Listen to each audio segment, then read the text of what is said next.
Back to my channel. अस्सलाम वालेकुम, कैसे हैं आप सब? उम्मीद करती हूँ आप सब ठीक होंगे। आज की जो वीडियो है ना वो अनस्टिचिंग कपड़ों की दिखा रही हूँ और यहाँ पर बहुत सारी लेसें और ये मेजरमेंट का पेपर और तो ये सारा है दो बच्चियों के, जो गर्ल्स के। एक तो है 8 से 9 साल की जिसकी ट्राउज़र और कुर्ती है, और दूसरी है वो 5 से 6 साल की। ठीक है, अब इनके ये दोनों ट्राउज़र, असल में ये जो कपड़ा है ना वो 3-3 मीटर ये इस तरह से कुछ कपड़ा था। तो इनमें से मैंने अब ये 2 सूट बनाने, और ये सारी लेसें हैं। इनमें से एक थोड़ी सी चौड़ी लेस है, जॉइंट लेस है, और फ्लावर की तरह इस तरह छोटी छोटी सी लेस है। अब इनकी सारी देखनी है डिज़ाइन क्या बनता है। ठीक हो गया। तो जी सबसे पहले जो मैं साइज़ दे रही हूँ वो है 8 से 9 साल का। 9 साल की जो बच्ची का है वो फ्रॉक बना के आपको बता रही हूँ। ठीक है, यहाँ पर आपने जितनी भी इसकी कुर्ती की लेंथ लेनी है या कमीज़ की लेंथ लेनी है उस हिसाब से लेनी है। तो यहाँ पे 4-4 करके मैंने फैब्रिक को रख दिया है, और यहाँ पे मैंने इसका अच्छा खासा यानी कि 12 या 13, 12 से 13 आपने जितनी भी इसकी विड्थ रखनी है आप रखें। यहाँ पर इस कमीज़ को मैंने इस तरह से रखा है कि आपने अगर पेपर पे ड्रॉ करके अपना मेजरमेंट बना के रखा हुआ है तो वो बहुत ईजी होगा। ठीक है, ये देखा जाए तो कमीज़ पर कमीज़ रख कर कटिंग करना बहुत आसान है उनके लिए जो बहुत मुश्किल होती है जिन्हें कपड़ा समेटना।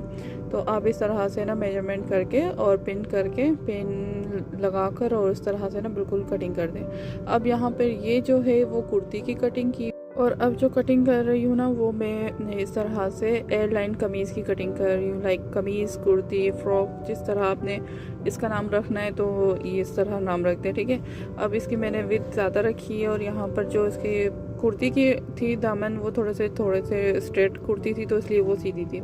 यहाँ पर इसकी इस तरह से कटिंग कर लिए और इसकी लेंथ वगैरह यहाँ पर सारा मेजरमेंट डाल दिया। ठीक है, अब इसकी स्लीव का ये हिसाब था कि आपने स्लीव की भी मैंने पहले से कटिंग करके रखी हुई है, तो स्लीव इसकी नॉर्मली रखनी है, और शायद इस पर भी कुछ लेस लगा कर डिज़ाइनिंग में आपको बाद में डिज़ाइनिंग वीडियो में ज़रूर बताऊँगी डिटेल।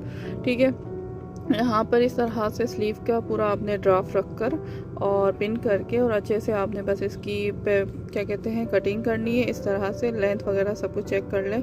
ठीक है, यहाँ पर इसकी विड्थ, लेंथ, इसके जो स्लीव का जो भी साइज़ होता है आपने पहले से चेक कर लेनी है। ठीक हो गया। तो अब यहाँ पर सारी कटिंग करके ना मैं आपको बताती हूँ। अच्छा, तो ये जो थी ना बहुत इजी वे है जो बिगिनर्स के लिए, जिन्हें कपड़े में थोड़ी सी समझ नहीं आती है कि फैब्रिक जब इस तरह से पूरा ओपन करते ना तो उन्हें बहुत ज़्यादा मुश्किल होती है कि किस तरह से उसे समेटें। और तो ये ज़्यादा बेस्ट है कि आपने ना पहले ही पैटर्न तैयार करना है। ठीक है, फिर वो कपड़े के ऊपर रख रख के आपने पैटर्न को ईजी से करना है। ओके, अच्छा, तो यहाँ पर ट्राउज़र का मैं आपको कटिंग करना बहुत ईजीली दिखा देती हूँ। ये भी 8 से 9 साल की बच्ची की है, तो यहाँ पर ट्राउज़र के लिए स्केल होना बहुत ज़रूरी है। ठीक है, यहाँ पर इसकी जो विड्थ है और लेंथ है वो सब आपने चेक कर लेनी है, और यहाँ पर जो 2 इंच या 1.5 इंच जितना भी आपका इलास्टिक है उसका निशान लगाना है। फिर यहाँ पर आपने क्रॉन्च एरिया जो होता है, आसन भी कहते हैं जिसे, उस तरह से इसका निशान लगाना है, सिंपल।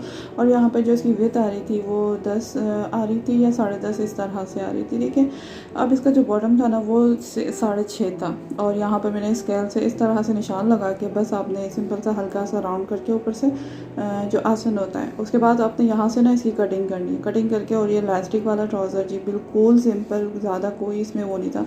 अब एक साइड आपने उठा के जिनमें 2 फैब्रिक हो फ्रंट साइड के, तो उसमें है ना आपने इसकी कटिंग करनी है, सिंपल।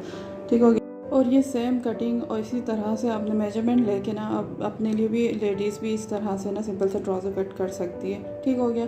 तो अब ये वाला है ना ट्राउज़र, ये भी छोटी बच्ची का है, लाइक 5 से 6 साल का। ठीक हो गया। तो इसका जो था वही मेजरमेंट था, बस इसमें थोड़ा सा फिटिंग में था